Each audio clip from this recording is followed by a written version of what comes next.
Hey guys, and you are watching it's me, Ysabella V. So for today's video, gagawa tayo ng Oobleck.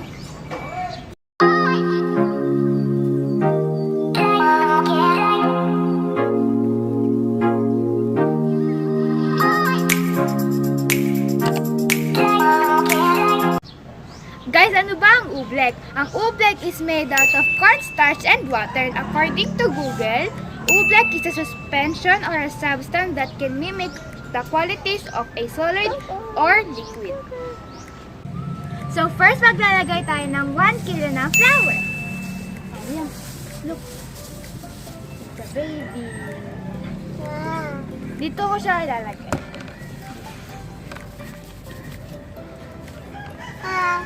Wag, di sasabog.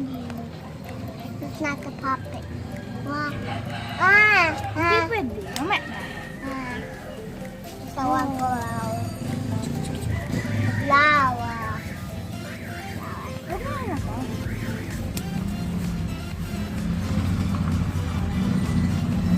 Then yung this. Ito po. Magkakalat ka kasi. No, I want to one. I want. Wait, ako naliyap. It's messy. Lumipad na yung plastic.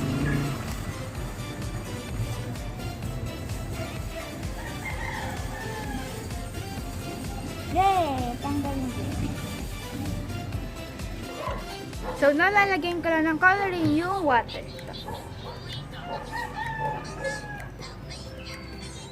Oh. Ang cool.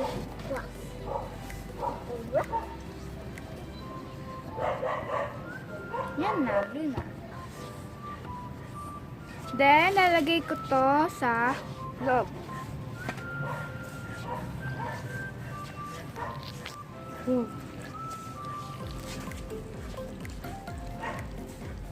Yan na. So, gagamitin ko lang yung kaway ko kasi mahirap pag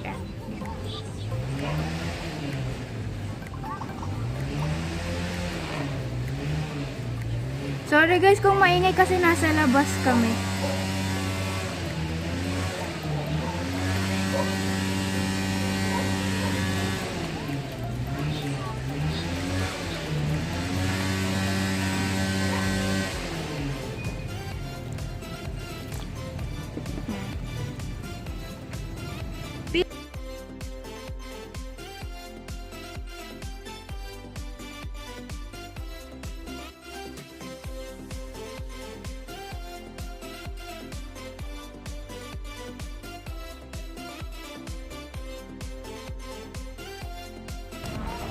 So guys, tapos na siya and Oobleck na siya.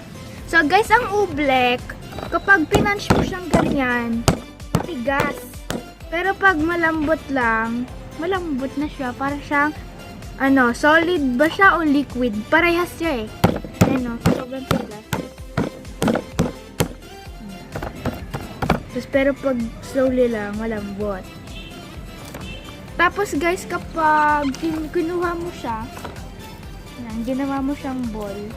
Wag na melt siya sa kamay mo. Masaya siyang laruin talaga, guys.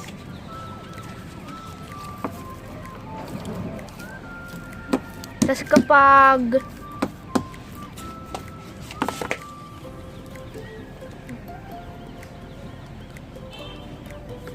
solid, tapos nagiging liquid. So guys, ganun lang kadali gumawa ng Oobleck. Kailangan mo lang ng cornstarch and water.